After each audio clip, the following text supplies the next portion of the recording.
ابھی آپ نے پڑھا بہت خوبصورت شعر علامہ اقبال کا، اور ترانے کی شکل میں بھی پڑھا، اور قہر گرامی نے اشارہ بھی کیا کہ علامہ اقبال کی وہ نظم جو ہے، اگرچہ اس کا نام بچوں کی دعا لکھا گیا ہے، لیکن وہ انسانی دعا ہے. ہر انسان کے لب پر وہ دعا ضروری ہے، وہ ہونی چاہیے کہ زندگی شمع کی صورت ہو خدایا میری. ہم عام طور پر پروانہ بننے کی کوشش کرتے ہیں، ہماری یہ خواہش ہوتی ہے کہ ہم پروانہ بنیں، شمع کے گرد گھومتے رہیں. علامہ اقبال کہتے ہیں کہ نہ، آپ خود شمع بنو.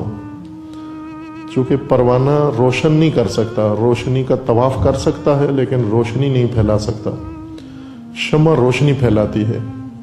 لہٰذا یہ خدا سے دعا مانگیں کہ زندگی شمع کی صورت ہو خدایا میری زندگی شمع ہو. چونکہ رات جہاں ہو، ظلمت جہاں ہو، تاریکی جہاں ہو، وہاں پروانوں کی ضرورت نہیں ہوتی، شمع کی ضرورت ہوتی ہے.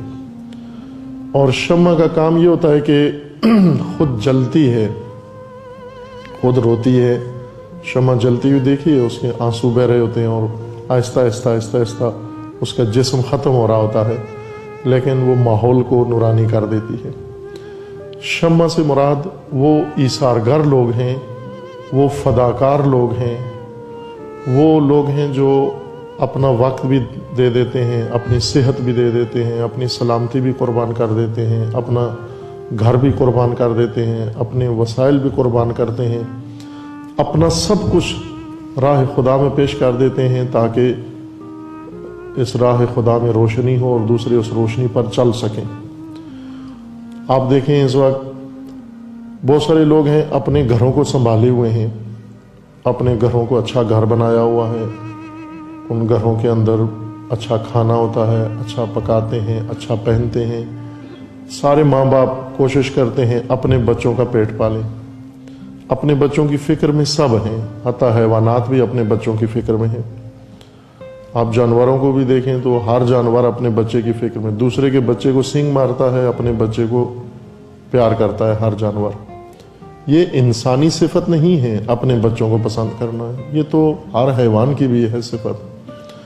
انسانی صفت یہ ہے کہ ایسا نور پھیلائیں تاکہ اپنے آپ کو قربان کریں، اپنے آپ کو فدا کریں، تاکہ دوسروں کو رہنمائی مل جائے، دوسروں کو ہدایت مل جائے. انبیاء ہی وہ شمع ہیں جو خدا نے جلائی ہیں، چراغ جلائے ہیں، جنہوں نے اپنے آپ کو قربان کیا ہے.